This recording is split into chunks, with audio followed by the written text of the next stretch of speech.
అందరికీ 79వ సంవత్సర స్వతంత్ర దినోత్సవ శుభాకాంక్షలండి. Happy independence day to all.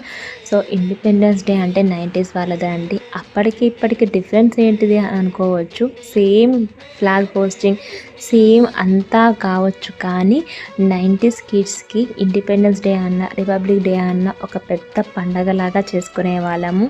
So అప్పుడు ఉన్నంత కమ్యూనికేషన్, అప్పుడు ఉన్నంత సఖ్యత, అలాగే అప్పుడున్నంత ఆనందం ఇప్పుడు లేవని నాకు అప్పుడప్పుడు అనిపిస్తూ ఉంటుంది. సో చిన్న ఎగ్జాంపుల్ చెప్పాలి అంటే, సో ఎవరి క్లాస్ రూమ్ వాళ్ళే డెకరేట్ చేసుకునే వాళ్ళం. వితౌట్ గమ్, ఫెవికాల్ ఇటువంటివి ఏమీ లేకుండా కాంపిటీషన్స్ కోసం పోటీ పడేవాళ్ళము. అలాగే స్పీచ్ల కోసం కుస్తీ పడేవాళ్ళము. ఫైనల్లీ వాళ్ళు ఇచ్చే 1 రూపీ 2 రూపీస్ బిస్కెట్ ప్యాకెట్ తీసుకొని సంతోషంగా ఇంటికి వచ్చేవాళ్ళం. దీనికి సంబంధించి లాంగ్ వీడియో ఆల్రెడీ పోస్ట్ చేశాను, కింద టైటిల్లో ట్యాగ్ చేస్తాను, ఓపెన్ చేసి చూసేయండి. షార్ట్ నచ్చితే లైక్ అండ్ సబ్స్క్రైబ్.